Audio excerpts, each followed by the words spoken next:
Bueno, hola. Vamos a empezar con otra serie de videos, esta vez en relación a equilibrio de formación de complejos. En este primer video vamos a hacer una introducción general a lo que es el concepto de un complejo. Y acá van a ver también bastantes cosas de repaso respecto a lo que ustedes sabían de complejos, que obviamente era muy básico, y nosotros vamos a intentar profundizar un poco esa situación. Entonces, por un lado, que vemos acá un ion metálico. Normalmente vamos a trabajar con iones metálicos que tengan una vacancia en el número de electrones, y eso se suele dar para aquellos elementos que conforman el bloque de elementos de transición, porque hay orbitales D disponibles sin que se completen. Entonces nos vamos a encontrar con que muy buenos candidatos a formar complejos van a ser los iones metálicos de algunos elementos de transición, como el cobre, el zinc, el hierro, el cobalto, el níquel, el mercurio, el oro, la plata, etc.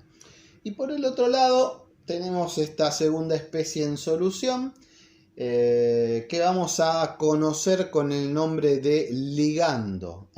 ¿Y qué características tienen estos ligandos? En general pueden ser moléculas inorgánicas pequeñas, pero también moléculas orgánicas sumamente complejas. Lo interesante es que ya sea una molécula pequeña o una molécula orgánica grande con grupos funcionales característicos, la idea es que tengan átomos a los cuales les sobran electrones, ¿sí? Átomos que contengan pares electrónicos sin compartir. Entonces, fíjense que si en un espacio físico, es decir, en una solución, hacemos interactuar a un elemento como este, en donde hay vacancia de electrones, y una especie química como esta, a la que eventualmente le sobran electrones, vamos a ver que va a haber una buena interacción. Se va a generar una interacción, se va a generar un enlace o una unión que va a dar por resultado la formación de una nueva especie química en solución, que es la que llamamos complejo de coordinación. Es así como podemos justificar la estabilidad de esas especies. Un número importante asociado, un concepto importante asociado a los complejos de coordinación es este que vemos acá, el número de coordinación. ¿Qué nos está diciendo ese número? En sí nos está diciendo cuántos ligandos el ion metálico puede aceptar para satisfacer esa vacancia de electrones. ¿De qué dependerá ese índice de coordinación? Del tipo de ligando e inclusive también de la estructura espacial o la forma espacial del complejo. Hay iones metálicos que para ciertos ligandos pueden tener número de coordinación igual a 2, como sucede con la plata y el amoníaco. Hay otros iones metálicos como el hierro respecto al fluoruro, que puede tener 6 sitios de coordinación. O sea, va a depender mucho del elemento, del tamaño del ligando también y de la forma del ligando. Y acá lo que hicimos fue ejemplificar, ya con nombres propios, un ion metálico típico, formador de complejos, que es el ion cobre 2+, y un ligando inorgánico típico, como lo es el amoníaco, en donde en el átomo de nitrógeno van a aparecer ese par de electrones que les mencioné anteriormente. Otros ligandos inorgánicos típicos son el cloruro, el bromuro, el ioduro, el cianuro, el tiocianato e incluso las moléculas de agua pueden funcionar como ligandos en ciertos casos. ¿Qué estamos viendo acá? Estamos viendo cómo se va satisfaciendo el número de coordinación del cobre respecto al amoníaco, que es de 4. Entonces, ¿qué vemos? Que en realidad la incorporación de los ligandos se va dando por etapas. Se va sumando un ligando por cada etapa hasta llegar finalmente al complejo de máximo número de ligandos, en donde se terminan de satisfacer la totalidad de las vacancias del ion metálico. Obviamente, cada una de estas etapas configura una situación de equilibrio químico que en la bibliografía normalmente está descrita por estas letras beta. Cuando vean asociado a un equilibrio de complejos la letra beta, van a estar viendo la constante de equilibrio de cada etapa individual.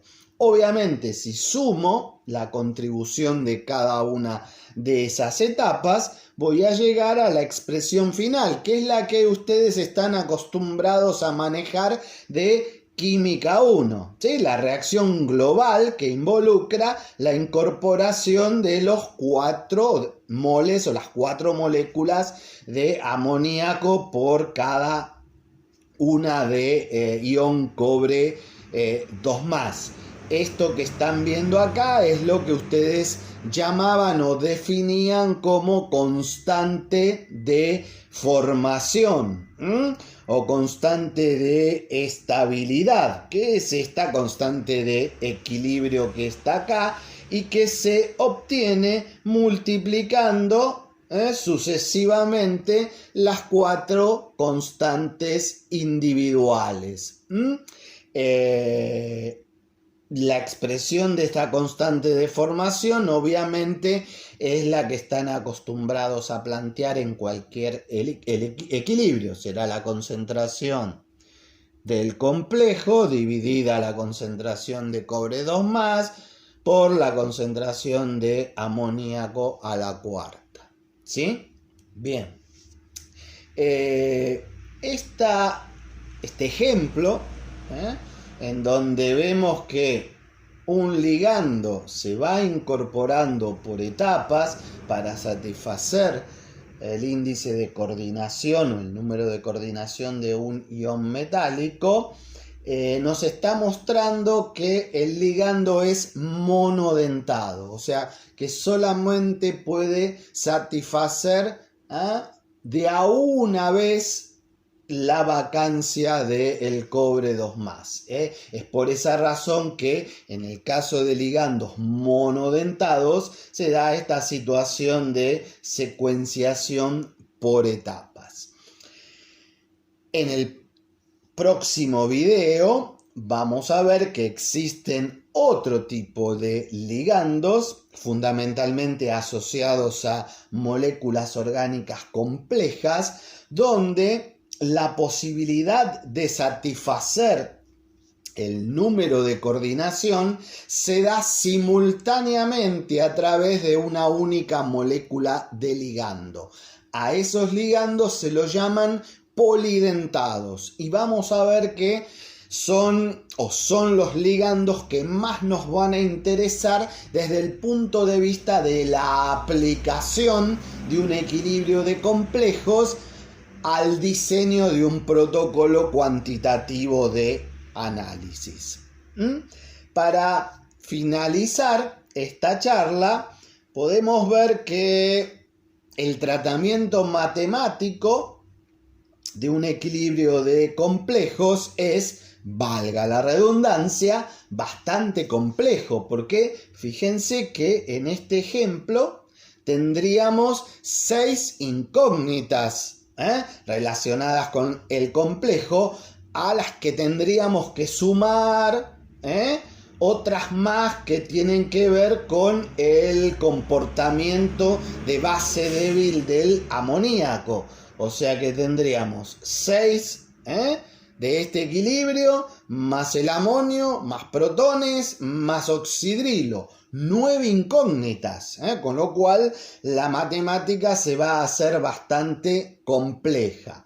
Y a diferencia de lo que sucedía con el caso de los ácidos polipróticos, donde esa matemática se podía simplificar porque había una diferencia bastante grande entre cada una de las etapas, no sucede lo mismo con los equilibrios de complejos. Estos valores de beta suelen ser bastante similares en términos numéricos, y eso hace que sea muy difícil establecer, bajo determinadas condiciones de contorno, cuáles de estas especies pueden predominar sobre las otras, lo que hace que sea muy difícil hacer desprecios, y normalmente las ecuaciones que nos van a quedar van a ser extremadamente complejas. Esa es la razón por la cual no nos vamos a meter demasiado, no vamos a profundizar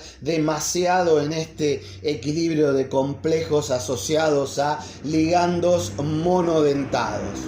Simplemente vamos a llevar adelante algún ejemplo en la guía de problemas, pero poniendo condiciones muy estrictas, muy específicas, para eventualmente, en ese caso, sí poder discernir si alguna de estas especies predomina sobre la otra, pero insisto, no es lo común. En una situación real, es bastante complicado sacar conclusiones